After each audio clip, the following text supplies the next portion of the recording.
Primera media hora con un diagnóstico que de verdad nos ha dejado a todos con la boca abierta. No deja de ser real, no deja de ser posible y es bueno siempre identificar esos aspectos para poder afrontar lo que viene adelante.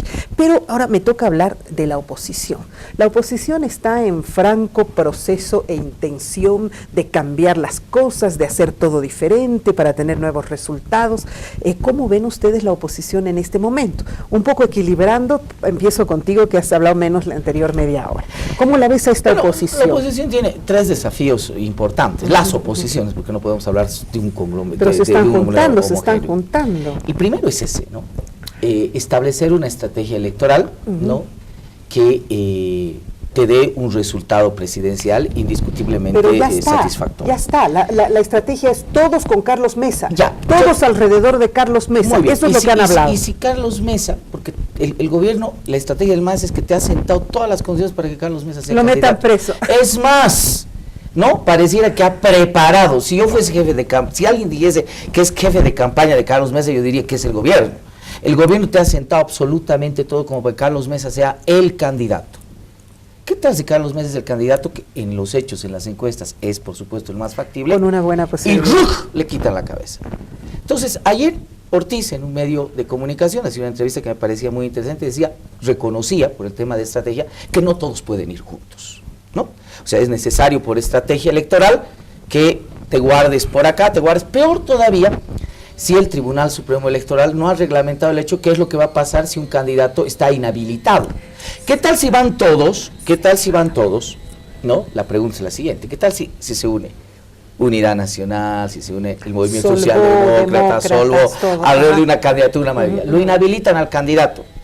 Como ha sido vinculante, el Tribunal Supremo Electoral y la reglamentación de la ley te dice si hay alguien que lo puede suceder, por ahí quedan inhabilitados, listo, y no participan en la elección. ¡Wow! Eso sí sería un gol. Así de sencillo, ¿verdad? Entonces, claro, el primer desafío que tienen las oposiciones... Oye, no les des ideas a ver, pero, ya se las saben hace rato, ¿no? Aquí, cuando tú estabas de viaje, hemos debatido esta posibilidad hace 4 meses, cuando el órgano electoral presentó la ley a la Asamblea Legislativa. De hecho, van a adelantar los tiempos, va a hacer esto, y a nadie se le ha pasado, ¿verdad? A nadie se le ha pasado, y esto es una posibilidad.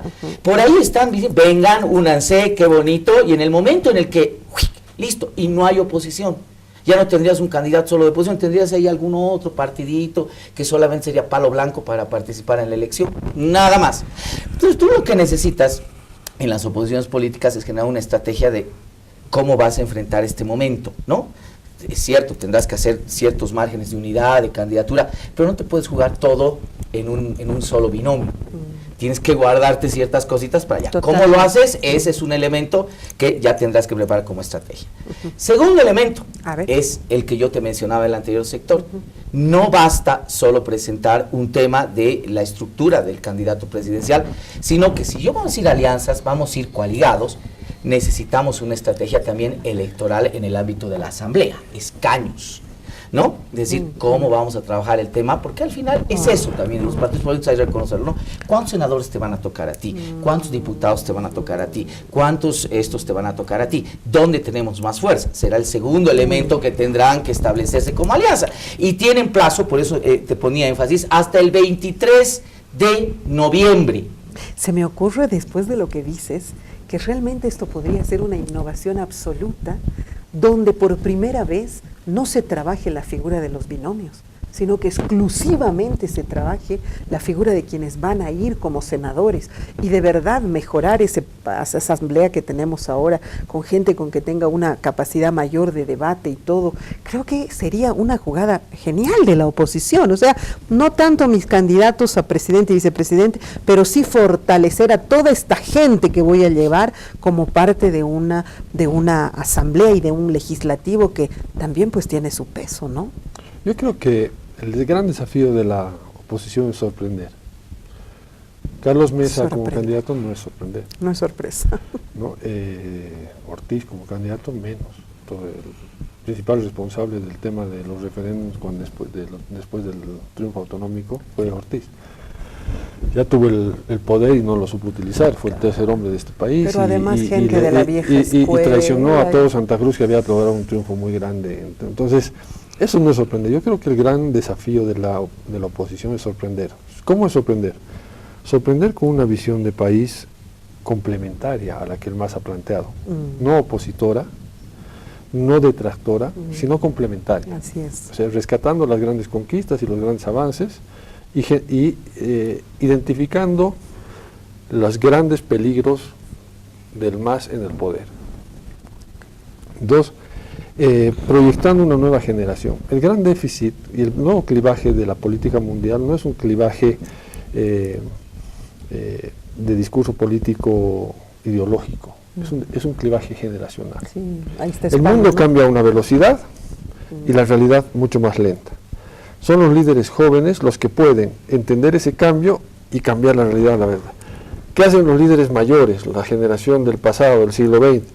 Trata que ese cambio, detener el cambio y atrasarlo lo más más posible porque no lo entiende. Correcto. No es un tema que soy malo o enemigo del futuro, es simplemente que el vértigo que me genera tanto cambio me hace naturalmente retenerlo. Entonces, que sorprender es poner una generación nueva a liderar el lenguaje de la política en Bolivia, ¿no?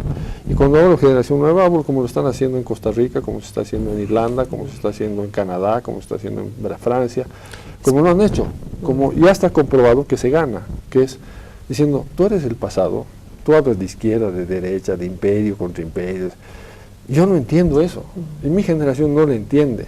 Tú eres el pasado de la política, tú eres el último de la anterior era, yo soy el representante del futuro, de la nueva generación, donde estamos los de izquierda, los de derecha, donde todos coincidimos que esto es importante, donde las amenazas son el medio ambiente, donde las amenazas son el desprecio al tema intercultural y a la igualdad, ¿no? Donde nuestras amenazas son todo lo que tú me estás planteando y donde lo que viene es esto. Wow, esa eso visión, sí que sería una... eso es sorprendente. Dios, eso sería, pero es que además sería eso es lo que el país está esperando. Y eso es lo que el país está esperando. El país está esperando a alguien que te diga, una generación que te diga, señor, por favor, líbreme de esta gente que lo único que hace es mentir. No el país en Bolivia, lo está esperando Estados Unidos con Donald Trump, lo está esperando, en todas partes donde tú ves los populismos, es lo que está esperando. Lo que no está esperando es un Macri, que venga y te traiga toda la añoranza. Macri es el ejemplo de ese que el mundo cambia. Yo me quedo ahí, ¿me entiendes?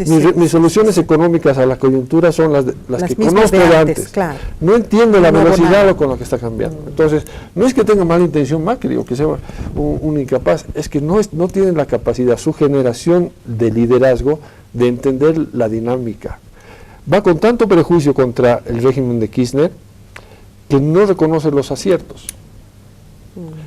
Todo lo que se ha hecho es pésimo. Es malo, correcto. ¿No? Como te has robado miles de dólares, todos son delincuentes y todo es una porquería. Entonces, no tienes la humildad de decir, oye, a ver, esto lo haremos así, esto lo haremos así. El gran perjuicio hoy día de la política es la política del blanco y negro. O sea, sorprender en la política para la oposición no es poner otro político de blanco y negro que siga hablando en blanco y negro con el MAS y decir es una dictadura y una democracia. Ese tipo de discurso, ese tipo de política es la misma del MAS y no le suma a la política boliviana. Además que el pueblo se siente afectado, porque es como cuando te hablan mal de tu mamá. Tú sabes que tu mamá ha tenido sus luces, pero también sus sombras, ¿no es cierto? Entonces no puedes odiarla a muerte, ni amarla definitivamente. Y es así como lo dejan a nuestro pueblo, ¿no? En la obligatoriedad de ser polarizante. Y nadie quiere. Y lo que tú decías, qué importante, porque desgraciadamente la nueva generación no tiene, afortunadamente mejor, la nueva generación no tiene los miedos que nosotros teníamos. Esta es una gente diferente, con nuevas ideas, y nosotros seguimos atrapados en nuestros temores absurdos del imperio, de cuando estos jóvenes ya están amando a los animales, cuando estos jóvenes ya están en otra era. De verdad, qué lindo escuchar tu concepto, siempre digo muy filosófico, muy real, pero no entiendo por qué la política no lo ve de esa manera, por qué los políticos siguen atrapados en aquello. Por Dios, me están presentando un Ortiz, el señor Ortiz, pero representa pues la vieja política, la cual ya el pueblo mismo la ha vomitado 100,000 veces, y me vuelven a poner un líder ahí que representa todo aquello que he despreciado en un momento. ¿Qué pasa? No podemos ver más allá. A ver, yo suscribiría absolutamente todo lo que dice Andrés, además, ¿no? De manera del deber ser, desde la óptica normativa, que es fundamental. Y el MAS lo ha sabido, y creo que precisamente a eso ha ido con la ley de organizaciones políticas. Es decir, lo que te está evitando precisamente, Andrés, con la ley de organizaciones políticas, es la generación de sorpresa. Así es. Es eso lo que te está diciendo. Señores, que no les dé tiempo para nada. Para poner nada. Aquí, con lo que tienen ustedes. Sí. Ahora, aquí y ahora. Nosotros tenemos al Evo, ustedes ahora, ¿qué van a tener? Tienen todo eso, lo que ustedes han visto, lo que han podido generar en este tiempo, ahorita que salten al espacio. Les ha cortado el tiempo. Entonces, lamentablemente, más allá de que esta debería ser la ruta, me temo que los tiempos ya no te alcanzan. O sea que estamos predestinados ya no te a vivir atrasados. Ya no te alcanzan mucho, ya no te alcanzan más. mucho en la función de los objetivos que tú trazas. Entonces, lo que tienes que hacer es tratar de presentar lo que tienes en lo que hay en este momento como candidaturas. Qué buena jugada, ¿no? Claro, era eso, precisamente, porque claro, podías haber esperado 6 o 7 meses más. Y eso sí te daba a una especie de debate de ver la generación de nuevos liderazgos. Espera un ratito, ¿hace cuánto tiempo estamos en esto? O sea, una oposición que hace 11 años que no puede ubicar otra vez y reestructurarse. ¿Y poner gente joven? Que no puede retirarse, que no puede, que sigue creyendo que ellos son los llamados para adicción al poder absoluto. 3 meses tienen para retirarse y poner a alguien joven. Entonces, yo digo, forma de sorprender. Pero yo digo, tienes 2 meses. Oye, pero ¿qué tanto criticamos al MAS por quererse perpetuar en el poder si tenemos estos otros líderes de la oposición que se niegan a salir de los espacios? Es una adicción de todos. Es que la gran jugada ha sido también hecha por el MAS. Cuando precisamente se vino el problema de las autonomías y los referéndums, hubo un pacto implícito. Y ese pacto implícito fue a los viejos líderes políticos, o los que se perfilaban como viejos líderes políticos, precisamente lo que tú mencionabas, cederles los espacios de poder regional. Esa fue la lógica. Déjenme a mí el poder nacional, no se metan con esto, y ustedes van a tener este espacio, ¿no? Pero no solamente es un tema de edad, Andrés, el que a mí me asusta de la oposición, sino es que tal vez bajo esa lógica muchos de los ojos de este liderazgo de oposición política que tenemos hoy ni siquiera estén fijados en la elección del 2019. Porque las verdaderas joyas de las abuelitas no están en el gobierno nacional. ¿Sí, no? Están en las elecciones subnacionales. ¿Las gobernaciones? Lo han dicho, pero además de manera clara. ¿Tú crees que al movimiento demócrata le interesa esta elección básicamente? Le interesa mantener la gobernación de Santa Cruz porque ese es su espacio posible. Eso es lo que pero tiene. Mira, estarías contradiciendo lo que dijo él al principio, que estos son espacios que no tienen ninguna fuerza ni nada. Está bien, no tienen incidencia en el nivel nacional, pero son los espacios de sobrevivencia precisamente de estas élites políticas. Aquí me quedo porque aquí robo bien, no me importa lo grande, pero estoy asegurado aquí. Ahora está empezando a cambiar un poco de discurso, pero lo ha dicho hace poco. Señores, veremos si estamos listos o no estamos listos para elecciones del 2019, o sea, no es mucho nuestro problema. Lo que nos interesa básicamente es el 2020, mantener la estructura de la Alcaldía de La Paz, porque eso sí es real, eso sí lo vamos a alcanzar, o sea, ahí sí vamos a manejar recursos. Me estás diciendo que en esta absoluta mediocridad y miseria humana no me importa cómo esté mi país a nivel nacional. Yo aquí estoy contento que estoy robando lo que necesito, que aquí saco lo que quiero, lo que puedo, en fin, entonces, ¿qué me importa? Yo, que vayan quien sea, pero yo aquí me quiero quedar. Así de básicos. Mira, yo tendría mis dudas realmente de cuál es la honestidad de los líderes de oposición política que tenemos hoy día, de generar estrategias efectivas para el 2019 sin renunciar a sus pretensiones del 2020. Eso es que tu visión es demasiado noble. No. Esta gente es imposible que quiera soltar algo. Yo coincido, la política es, la litis de la polis es el resolver la litis del conflicto de la gente, y el conflicto de la gente se genera por intereses. Los intereses en conflicto. ¿Tú crees que el Solvo va a renunciar a priorizar la Alcaldía de La Paz por hacer política nacional? No, porque ahí lo tiene seguro y ahí está bien agarrado. Entonces, ¿qué te dice? Solvo no es un actor político nacional, es un actor político local, y así tiene que ser concebido. ¿Tú crees que está Costas dispuesto a renunciar a la política local y regional Santa Cruz para ser un líder nacional? No. Por lo tanto, no es un líder nacional, no puede ser considerado un líder nacional y no tiene posibilidades de serlo. Entonces, ¿qué es lo que hace este proceso de debate y de reflexión política? Poner a las personas en su lugar. O sea, tú eres local, no tienes posibilidades, porque si tuvieras, ya hubieras renunciado y estuvieras en otra lógica. Lo estarías arriesgando todo por algo que tú tienes. Un líder es aquel que te lleva donde tú crees que no te puede llevar nadie y te convence que se puede y te lleva. Entonces yo creo que estamos en un momento que sí hay eso, y sí hay jóvenes que tienen mucho menos que perder y mucho más que ganar, arriesgándolo todo por una visión nacional.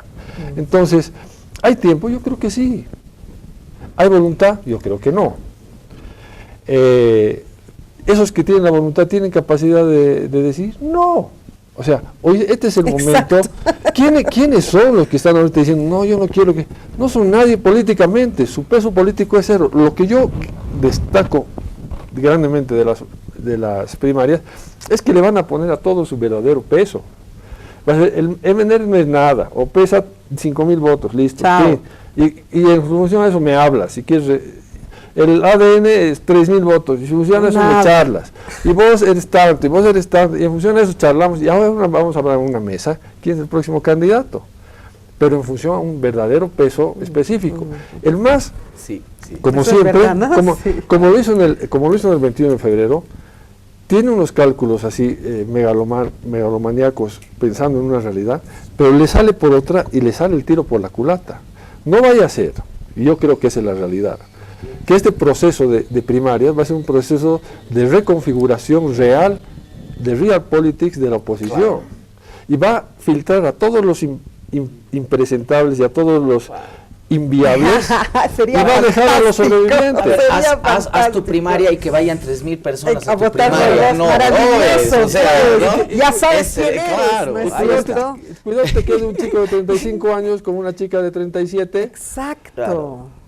Riéndose en la cara de todos y hablando para todos los bolivianos. Entonces es un momento de oportunidades. No Señores, es un no me imaginé que este programa iba a tener la profundidad que ha tenido. Realmente hemos hecho un análisis político, hemos visto todas las aristas y creo que ha quedado clara. Hasta les hemos dado receta, ojalá la puedan aplicar. Ha sido muy interesante, el tiempo es siempre mi enemigo. Andrés, querido, gracias. Vente, por favor. Un placer. Es para mí un gusto tenerte siempre en el programa. Gracias. Gracias de verdad.